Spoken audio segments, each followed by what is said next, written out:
d'avoir accepté parmi vous ce matin. Vous, la plupart, vous êtes des célibataires, j'ai appris. Et puis moi, je suis un grand-père et avec 6 petits-enfants. Donc le dernier de mes petits-enfants, c'est un garçon qui s'appelle Kabamba. Donc il a 2 semaines seulement.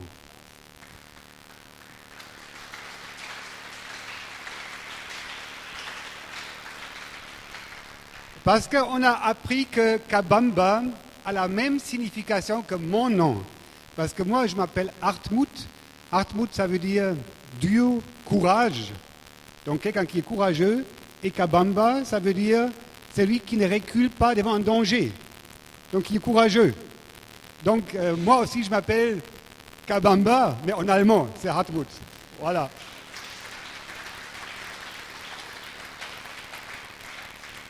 Alors, je suis très content d'être avec vous ce matin et même de voir les petits-enfants de l'Écodime. Bienvenue.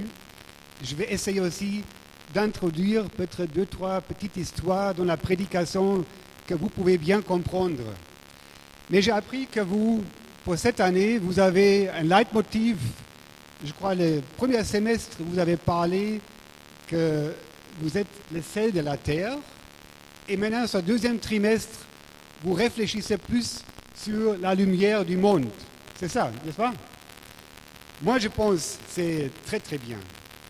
C'est vraiment un leitmotiv qui me plaît beaucoup. Et je veux partir de ce verset, la lumière du monde. Et pour moi, c'est un verset très important et qui est parfois mal compris. Parce que souvent, nous disons vous devez être la lumière du monde. Et ça, c'est un ordre. Il faut être la lumière du monde. Mais ce texte, ce verset, ne dit pas ça. Ce verset nous dit, vous êtes la lumière du monde. Donc, ce n'est pas une exigence, mais c'est une promesse. Et ça change tout. Ça change tout. Si c'est moi maintenant qui dois dire « Ah, ok, moi je veux être la lumière du monde, qu'est-ce que je peux faire, comment je peux briller ?»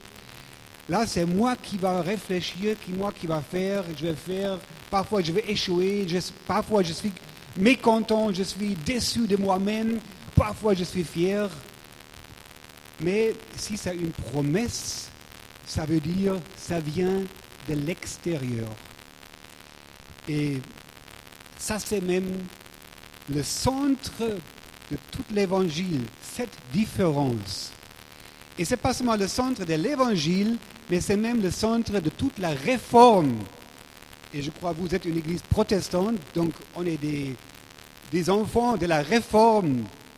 Et ce que Luther a découvert, c'est que dans la Bible, il y a une partie qui est la loi, il y a une partie qui est l'évangile. La loi, c'est ce que l'homme doit faire. Tu dois faire, tu dois faire. Et la loi, ça pèse lourdement. L'évangile, c'est la promesse de Dieu. C'est Dieu qui va faire quelque chose dans notre vie. Et ça, ce n'est plus l'exigence, mais c'est la providence. C'est Dieu qui va faire quelque chose. Et maintenant, Luther, il a découvert que dans l'Église catholique à l'époque, il y avait beaucoup d'exigences. Il faut faire ça, et ça, et ça, et ça, et ça, et ça. Et ça, Luther, vraiment, il était très chargé. Il a toujours essayé d'obéir à ces exigences. Mais quand il a compris que le vrai sens de l'évangile, c'est que Dieu va faire quelque chose pour moi, Dieu va agir, il a découvert que c'est la providence qui produit la foi. L'exigence, la loi, ne peut pas produire la foi, créer la foi. Mais la foi, c'est toujours un fruit des promesses de Dieu. Alors ce verset, vous êtes la lumière du monde, ça ne veut pas dire vous devrez être la lumière du monde. Il faut vous efforcer, mais c'est une promesse.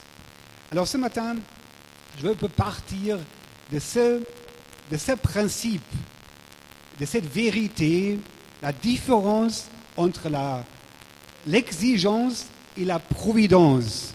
Ce que moi je dois faire et ce que Dieu fait. Et vous savez, l'exigence, la loi, ça peut produire deux effets. Soit vous devenez frustré, ah, encore je n'ai pas réussi, ah, je suis un mauvais chrétien. Et même le diable me dit, toi, tu veux être chrétien? Ah, mais regarde ta vie, regarde tes pensées, écoute une fois tes propres paroles, ton comportement, comment tu peux être chrétien? Et tu es déçu. Ça, c'est une possibilité. La deuxième possibilité, tu peux devenir orgueilleux. Alors moi, je vais à l'église chaque dimanche et je chante même à l'église. Et même parfois, le pasteur m'invite pour prêcher. Alors là, si vous voulez voir un bon chrétien, regardez-moi. Ça, c'est l'orgueil. Donc, la loi produit soit la frustration, soit l'orgueil. Et l'orgueil, c'est quelque chose qui est très dangereux. Ça me rappelle du crapaud orgueilleux. Les enfants, faites bien attention, les crapauds. Il y avait une fois un crapaud qui vivait un peu dans la forêt. Alors ce crapaud, il a toujours regardé les oiseaux voler. Il a dit, mais comment ces oiseaux volent comme l'oiseau là qui est là, qui vole, et moi je suis ici dans l'eau toute ma vie. C'est injuste. Moi aussi je veux voler. Et puis c'était un crapaud très intelligent. Donc il a réfléchi. Et un jour, il a eu l'idée. Maintenant je sais comment moi je vais voler. Il a appelé deux grands oiseaux. Il dit, venez ici. Vous voyez là-bas une branche, un bâton. Prenez les bâtons entre vos becs, comme ça. L'un à ce côté, l'autre à l'autre côté. Et maintenant, moi, avec ma bouche, je vais m'accrocher au milieu, comme ça. Maintenant, il dit, alors les deux, maintenant, il faut voler. Alors les deux oiseaux, ils ont commencé à voler. Et ça marchait. Donc les oiseaux, au milieu du bâton, accrochés avec sa bouche, ces deux oiseaux à côté avec leur bec, eux, ils ont volé, et tous les trois, ils ont commencé à voler. Ah, mais c'était formidable. Les crapauds étaient très, très contents. Il a dit, vraiment, ici, c'est un crapaud très intelligent. Ils ont volé, et quand ils ont survolé un village, tous les enfants sont sortis. Mais regardez là, un crapaud qui vole. Mais on n'a jamais vu ça. Mais regardez, il s'est accroché au bâton. Mais qui a eu cette bonne idée? Alors le crapaud, quand il a entendu cette question, qui a eu cette bonne idée, il écrit, c'est moi! Et quand il crie, c'est moi, il ouvre la bouche et il tombe. C'était fini avec le crapaud. C'était l'orgueil du crapaud qui l'a fait tomber. Alors, quand tu prends la Bible comme une loi qu'il faut obéir, soit tu deviens frustré, soit tu deviens orgueilleux. Et c'est un grand danger. Mais l'évangile est très différent. L'évangile parle de ce que Dieu a fait pour moi.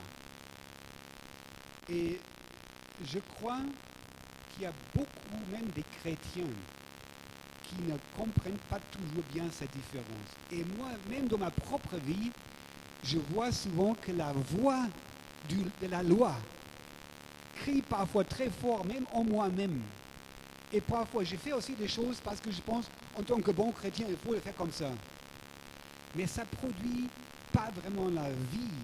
Mais la vie est produite par ce que Dieu fait, par la promesse, par la providence de Dieu. Donc si pendant ce deuxième semestre de l'année, si vous avez déjà bien compris que ce verset dit « vous serez », c'est une promesse, c'est une réalité que vous ne pouvez et vous ne devez pas produire de vous-même, mais que c'est Dieu qui crée ça en vous. Vous avez compris l'évangile. C'est ça l'évangile. Alors maintenant, cette idée, être la lumière du monde, mais c'est bien. Ça veut dire dans le monde, c'est souvent très sombre. Donc comme c'est la nuit, tu ne vois rien, tout est éclairé, et d'un coup, coupure de courant, tu ne vois plus rien. Ah, mais c'est très triste, on ne voit plus rien. Mais si quelqu'un allume peut-être son téléphone, ou bien une torche, ou bien une petite lampe, ah, ça fait du bien, on voit. Alors Jésus dit, vous mes disciples, vous êtes la lumière du monde. Alors ça, c'est vraiment une promesse qui encourage tout l'entourage. Donc tout votre entourage, ils sont très contents quand ils voient une lumière. Maintenant, c'est la question, comment ça peut devenir une réalité? Je ne sais pas si vous tous qui êtes ici, si vous êtes déjà connus comme des lumières dans votre quartier, je ne sais pas. Là, il fallait peut-être demander même les gens de votre quartier, qu'est-ce qu'ils pensent de vous? Comment ils vous voient? Est-ce qu'on vous voit seulement aller le dimanche à l'église, mais tout le reste de la semaine, vous vous comportez un peu comme tous les autres? Comment je peux devenir cette lumière? Comment cette lumière de Dieu peut briller en moi? Je crois que c'est cette question qui vous préoccupe aussi pendant tout ce semestre. Alors moi, j'aimerais bien nous ramener dans quelques versets dans l'Ancien Testament, dans les psaumes. Vous savez que les psaumes, c'est un recueil des livres des Juifs de l'époque.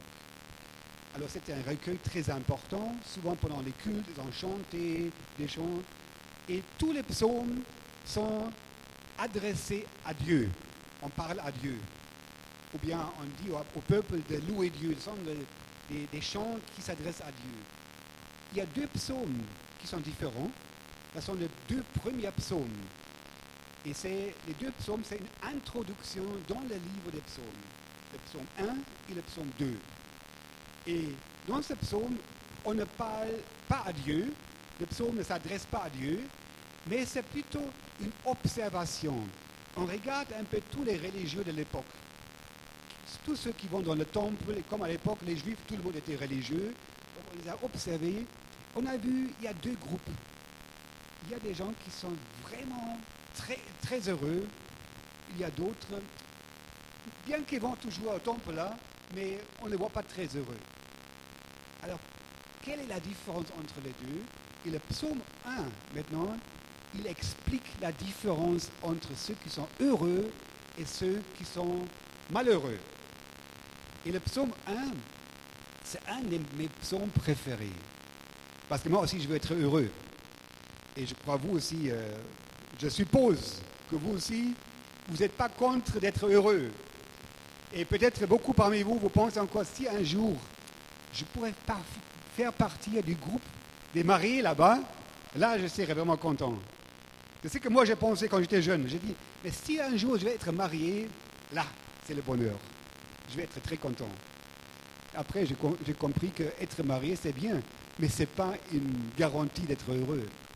Mais ce psaume 1 nous explique la différence entre ceux qui sont heureux et ceux qui sont malheureux. Et je crois que vous connaissez bien ce psaume qui commence « Heureux l'homme qui ne suit pas les conseils des méchants, qui ne s'arrête pas sur la voie des pécheurs et ne s'assied pas en compagnie des moqueurs. » Voilà, ça c'est l'homme qui, pour être heureux, il faut savoir dire non. Il faut savoir renoncer à tout ce qui me peut distraire de la source du bonheur.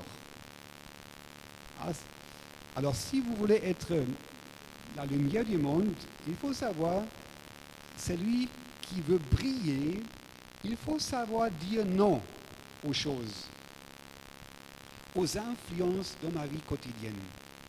Parce que si c'est une image, quelqu'un qui marche, et quand vous marchez en ville, vous marchez, et parfois on s'arrête. On voit quelque chose d'intéressant. Peut-être parfois tu vois des jeunes garçons qui s'arrêtent parce qu'il y a une jolie fille qui passe. Alors le garçon il marche, et quand la fille passe, il s'arrête, et puis il regarde la fille tout le temps, et quand la fille est très loin, lui il continue aussi son chemin. Donc il s'arrête parce qu'il y a quelque chose d'intéressant. Parfois, il y a peut-être un chemin qui veut aller à droite, à gauche. Donc si tu veux aller par exemple au cours à l'université, donc s'il y a quelque chose qui est très intéressant dans une petite route, parfois tu es tenté de prendre ce chemin, mais il faut savoir là où tu veux aller, Donc il faut éviter d'aller à droite, à gauche. Il ne faut pas mettre ton pied sur les chemins qui peuvent t'amener un peu loin de ton but. Et parfois, tu trouves peut-être dans un bar ou quelque part des anciens camarades de classe, ils sont là, assis, ils disent, mais comme viens ici, s'assieds-toi avec nous, et maintenant tu t'assois avec eux, et quand tu t'assois quelque part, ça veut dire, tu fais partie d'eux. Tu observes pas seulement, mais tu fais partie du groupe, tu es en communion avec eux. Alors ce psaume dit, pour être heureux, tous les heureux, ce sont des gens qui savent dire non à tout ce qui peut les distraire. Et mais maintenant, c'est le deuxième verset qui est maintenant la clé. Il dit, alors heureux tous ceux qui disent non à ça et ça, mais, et maintenant c'est le secret de l'évangile, mais qui trouve son plaisir dans la loi de l'Éternel et la médite jour et nuit. Et maintenant ici on ne dit pas heureux tous ceux qui lisent toujours la Bible. Tu peux lire ta Bible même 5 heures par jour sans être heureux. Ici, ce verset parle de trouver son plaisir dans ce livre. Et lire et trouver son plaisir, c'est très, très, très différent. C'est très différent.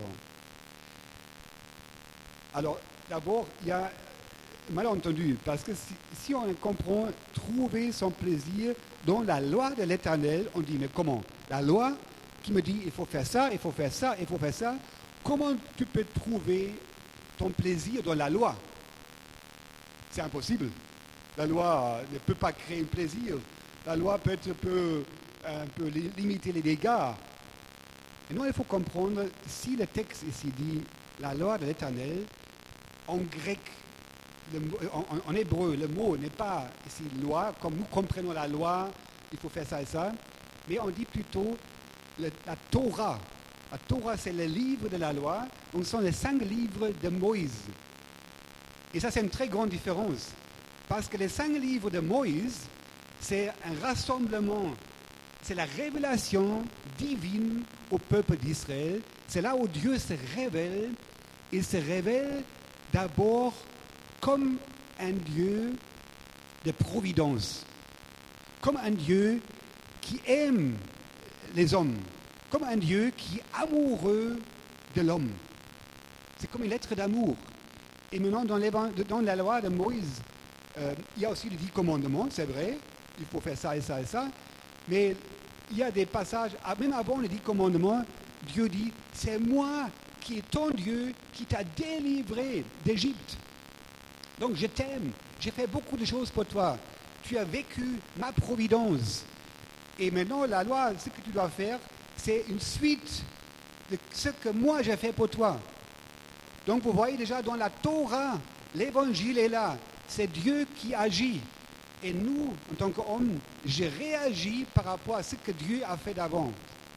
Même le mot Jéhovah, ça veut dire je suis là. Je suis là pour toi.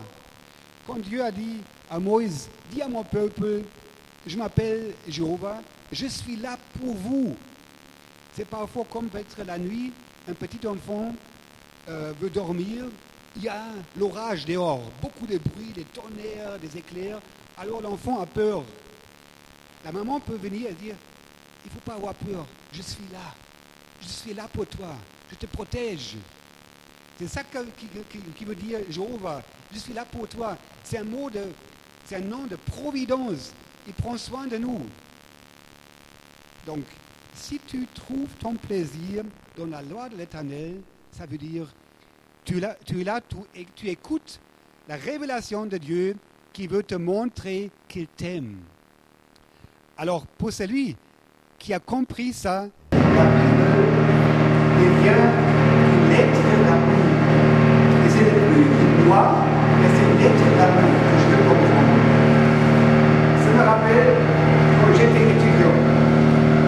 Alors, quand j'étais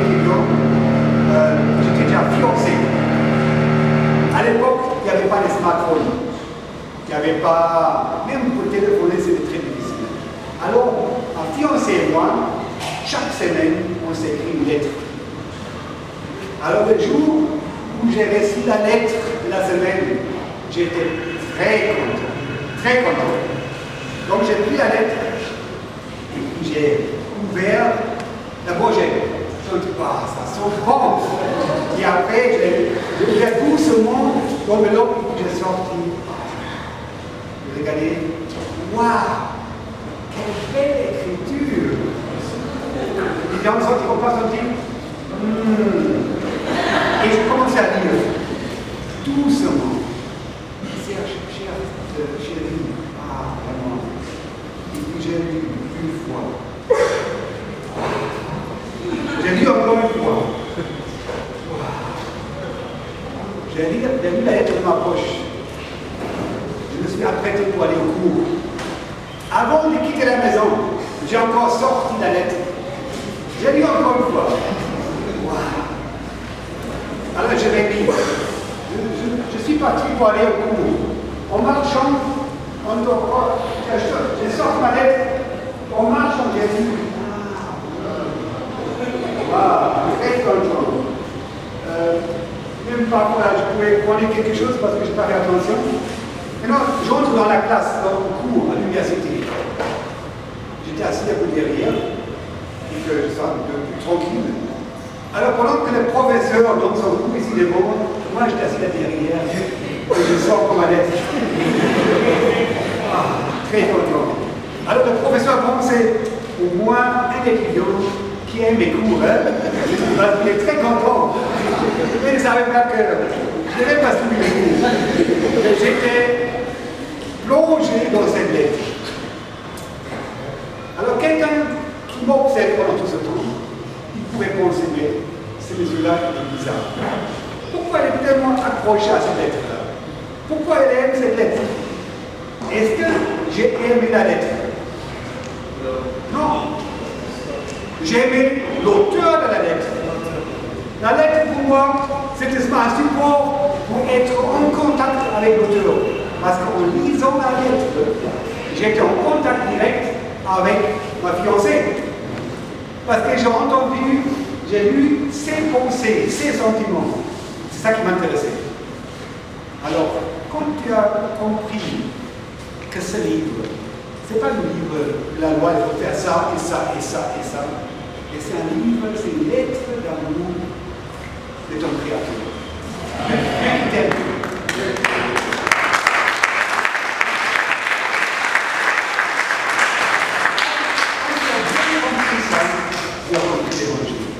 Et ça change tout. Ce n'est plus une exigence, mais c'est maintenant quelque chose de providence, quelque chose de Dieu a fait pour toi. Et c'est ça la clé même pour devenir, pour aimer, être amoureux de ce livre de la loi. Tu n'aimes pas tellement les pages, de la traduction, ce n'est pas très important, et tu veux être en contact avec la Bible, tu veux être en contact avec Dieu. Et une telle personne, maintenant, il devient un faire, c'est bien comme ça, il devient la lumière du monde. Parce que la suite de cette psaume 1, une telle personne, il est comme un arbre planté près des eaux. Ça veut dire pas seulement une fleuve via une rivière, mais pluvieux, c'est pluriel, où il y a plusieurs eaux.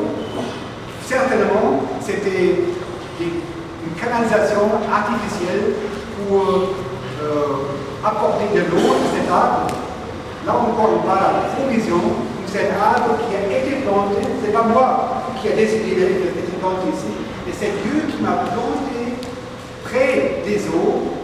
Il y aura toujours les ressourcements, il y a toujours l'eau pour ma vie. Et maintenant, il y a des fruits et des feuilles qui vont pousser.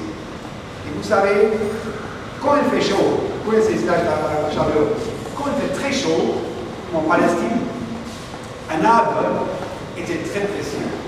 Parce que l'arbre produit avec ses feuilles l'ombre.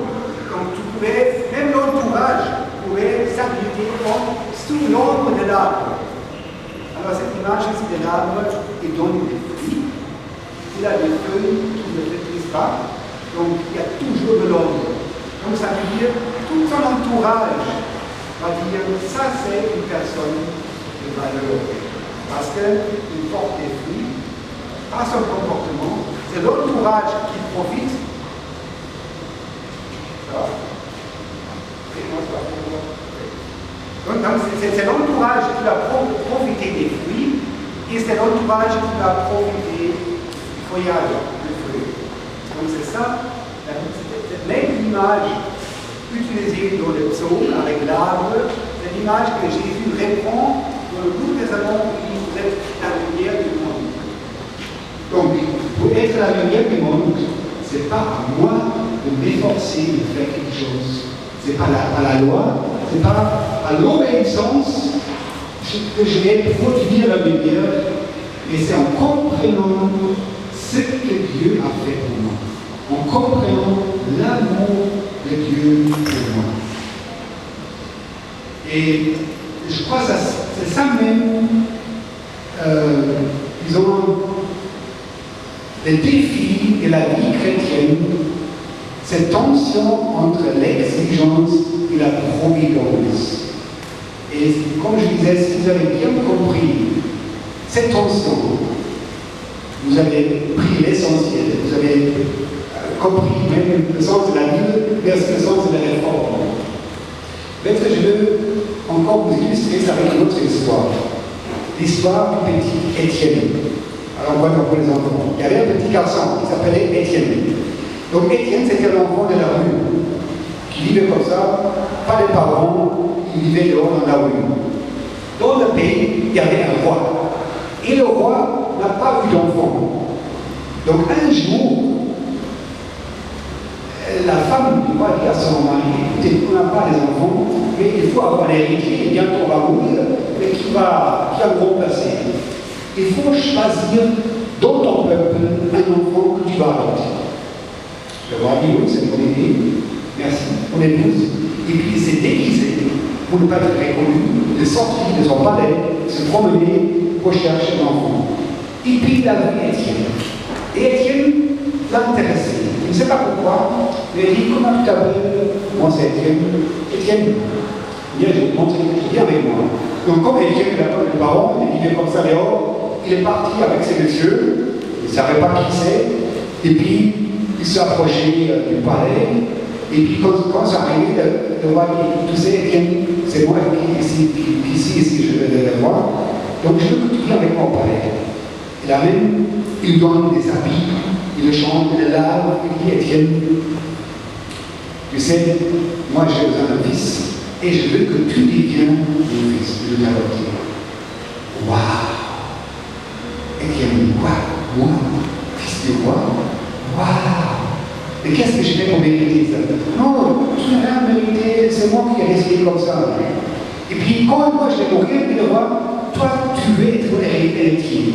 Tout ce que tu vois ici, ça va t'appartenir. Waouh! Waouh! Moi, le pauvre garçon de la rue, waouh! Et le roi dit, Étienne, tu peux faire tout ce que tu veux ici. Tu peux jouer comme tu veux. Mais tu vois, là derrière, il y a un étang d'eau avec des canards. Tu sais, moi, le roi, j'aime beaucoup les canards, et toi, tu n'as pas le droit de toucher aux canards. Tu as compris? Tu peux jouer partout, mais tu laisses les canards. Oui, monsieur. Non, pas monsieur. Papa, oui, papa, j'ai compris. Ok. Maintenant, Étienne commence à jouer. Chaque jour, il joue. Le roi lui a acheté un ballon, il joue au ballon, il tire le ballon très fort, et puis très content. Ah, moi, fils du roi, on était très contents. Il marchait comme ça. Puis un jour, quand il a joué au ballon, il a tiré le ballon, et le ballon est tombé dans les dents.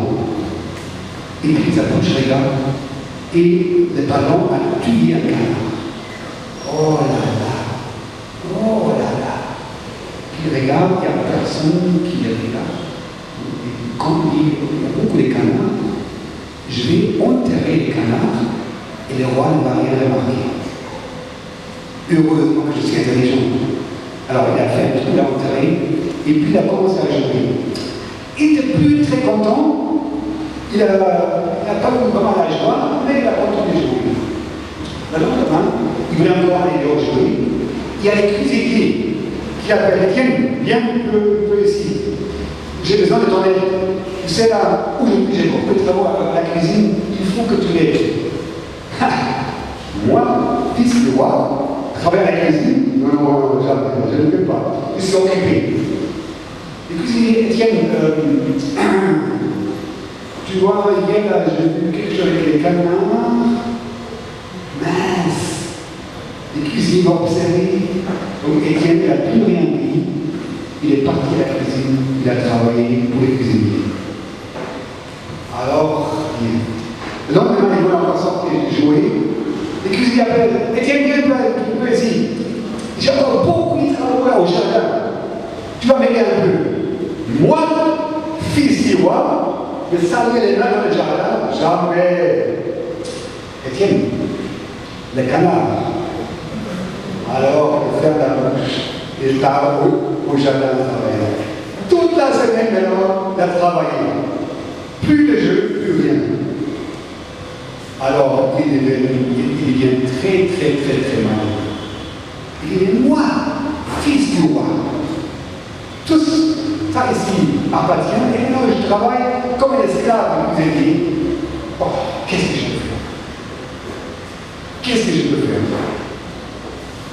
Alors, il a réfléchi, et puis il a dit, non, je ne peux plus continuer comme ça. Je préfère même sortir et revivre dans la rue qu'être esclave cuisinier. Donc il prend tout son courage. Il va dans le palais, il frappe à la porte du roi. Il dit plus papa, il dit monsieur le roi, qu'est-ce qu'il y a-t-il? Il dit roi, il y a un problème. Je vous suis très reconnaissant pour tout ce que vous avez fait pour moi, mais moi j'ai échoué. Parce qu'on m'avait dit de ne pas toucher au canard, vraiment j'ai essayé de ne pas toucher, mais un jour mon ballon est tombé, a tué le canard, et maintenant le canard est mort, et puis moi j'ai échoué. Donc moi maintenant je préfère le rentrer pour chercher notre fils. Moi je ne suis pas là. Le roi dit, Étienne, tu sais, quand tu joues au ballon, je t'observe. Et quand le ballon est tombé sur le canard, je t'observe. J'ai tout regardé. Je connais tout, je sais. Et je sais aussi que tu as caché, tu as enterré le canard. Et je t'observe, j'ai vu comment tu étais mécontent, malheureux. Et j'ai vu tout ça. Mais est-ce que je t'ai dit, tu seras mon fils à condition que tu ne tues pas les canards? Non, tu es mon fils. Et je sais que tu ne l'as pas fait exprès, et je te pardonne. Tu es mon fils. C'est oublié, les canards est oublié. On ne va pas parler de ça. Et c'est vrai, donc c'est oublié comme ça. Voilà, maintenant il est encore sorti du roi, très content. Il a pris son ballon, il a commencé à jouer, il a tiré encore très fort, il est très content. Encore le lendemain, il a joué, très content. Et puis, il y avait encore la voix du cuisinier. Étienne, viens un peu ici. Cette fois-ci, il a fait comme s'il n'entend pas. Il a continué de jouer. Étienne, donc maintenant le cuisinier commence à se fâcher. Étienne, viens ici. Ah, j'ai pas le temps de dire cuisinier. Étienne, tu viens tout de suite. Sinon, tu sais, les canards. Ah, les canards, ça c'est déjà réglé avec le roi.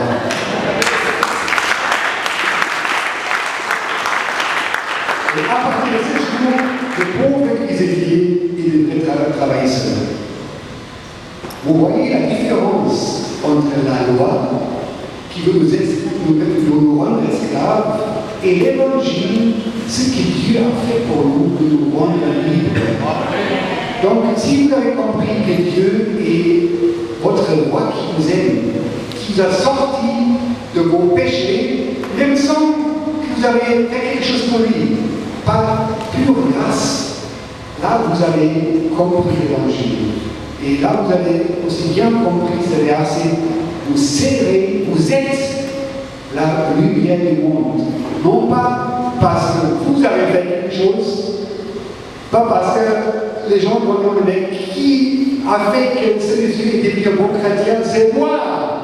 Hein? Donc c'est pas comme les crapauds orgueilleux, mais parce que vous avez compris tout ce que je suis. Je suis par la grâce de Dieu. Et ça vous rend humble, reconnaissant, et c'est ça qui produit en vous des fruits. C'est l'eau que Dieu a envoyée dans votre vie qui va produire les fruits. Vous n'avez même pas besoin de faire des efforts pour produire les fruits. Tout ce que vous faites maintenant, c'est une conséquence de ce que Dieu a fait pour vous. Donc c'est ma prière que vous découvrez dans votre vie que ce livre, ce n'est pas un livre qui pèse lourdement sur vous parce qu'il faut faire ça et ça et ça, mais que vous découvrez à travers ce livre, il y a un auteur qui est Jésus-Christ lui-même, qui est Dieu le Père, qui vous aime, qui est amoureux de vous et qui veut être avec vous. Et je souhaite que ce livre est vraiment un livre que vous ne méditez pas seulement, mais que vous êtes vraiment amoureux de ce livre, pour que vous soyez vraiment des lumières de cette ville, de votre quartier, de votre famille, à l'université là où vous êtes, qui brille fortement, que Dieu brille à travers vous pour éclairer toute cette ville qui est chassée, pour la gloire de Dieu. Amen.